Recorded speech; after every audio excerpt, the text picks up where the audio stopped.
Alors mes chers camarades, tout d'abord, permettez-moi de vous adresser le salut fraternel de l'ensemble des syndicats de la FGTA que j'ai l'honneur de représenter en tant que secrétaire général. Je suis bien sûr mandaté pour voter le rapport d'activité ainsi que le rapport de trésorerie, et j'ai envie de dire et de rajouter avec grand plaisir, parce que j'estime et on estime à la FGTA que le mandat a été rempli et bien rempli, et que, bien entendu, sur le passé et sur l'avenir, on fait entièrement confiance au bureau confédéral. Nous nous félicitons et nous avons la modestie de penser que le travail entrepris par le bureau fédéral et par nos équipes syndicales commence à porter ses fruits au niveau national. La politique de développement de la FGTA repose désormais sur une clé de voûte solide, parce qu'on pense aussi qu'une fédération solide, c'est un ensemble solide pour la confédération. Renforcer les moyens mis à la disposition de nos syndicats et les soutenir dans les actions qui mènent au quotidien est une priorité. Avec une communication moderne, plus rapide et mieux adaptée aux besoins de nos élus, avec une expertise juridique et comptable dispensée dans le cadre des consultations ou des procédures de restructuration, avec un soutien permanent à l'implantation des nouveaux syndicats et au développement de la syndicalisation qui sont et qui devront être nos priorités dans les années à venir. Permettez-moi juste une parenthèse et de citer quelques syndicats en exemple.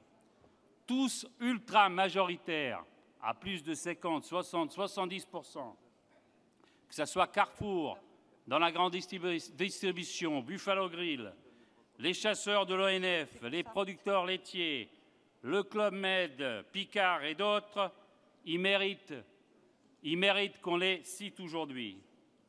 La liste, bien sûr, pourrait être beaucoup plus longue, mais je ne tiens pas à déborder aujourd'hui pour essayer de respecter la parole des autres, puisque on a compris aujourd'hui, on est très nombreux.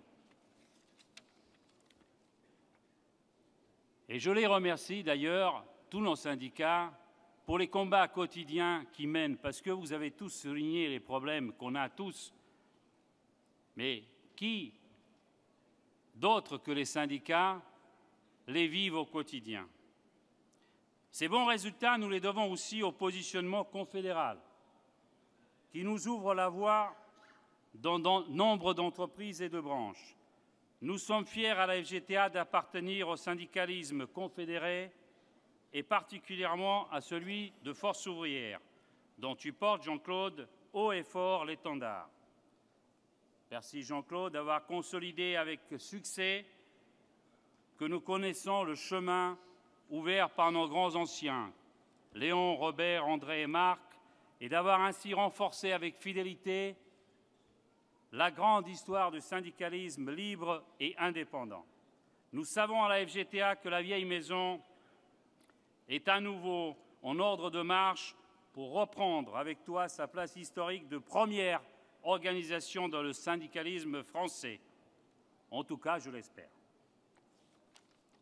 Notre responsabilité est d'autant plus grande que la situation sociale et économique exige de Force ouvrière la plus grande des vigilances.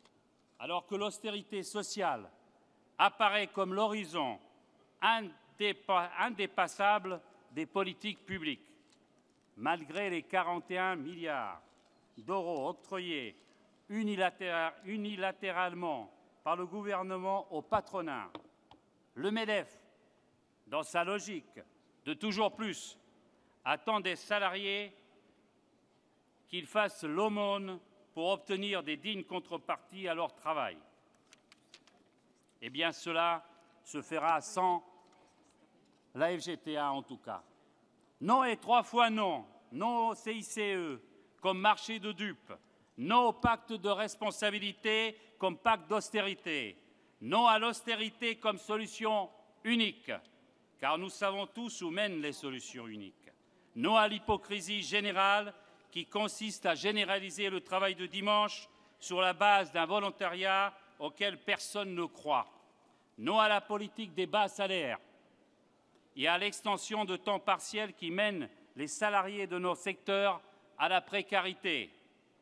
Mes camarades, il y a bien longtemps que les patrons ont oublié de regarder le bas de la fiche de paye des salariés. Il y a bien longtemps que les patrons vivent dans un autre monde. Aujourd'hui, nos camarades grecs, belges, italiens, tout le monde l'a souligné, nous montrent le chemin en descendant massivement dans la rue à l'appel de leur organisation syndicale contre les politiques d'austérité.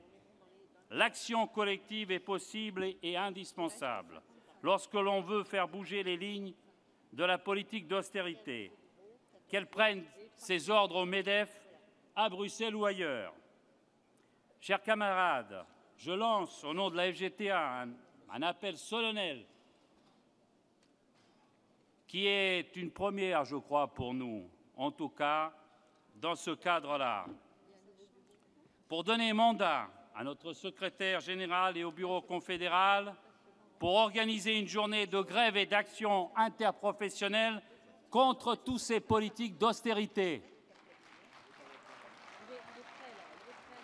Pour que Force ouvrière lance un appel aux autres organisations syndicales. Parce qu'évidemment, tout seul, on est plus faible. C'est une demande que j'entends tous les jours dans nos syndicats de base, sur le terrain. Et je ne doute à aucun moment que si on est tous ensemble, on réussira ensemble et qu'on bloquera ce plan d'austérité généralisé. Merci, mes chers camarades.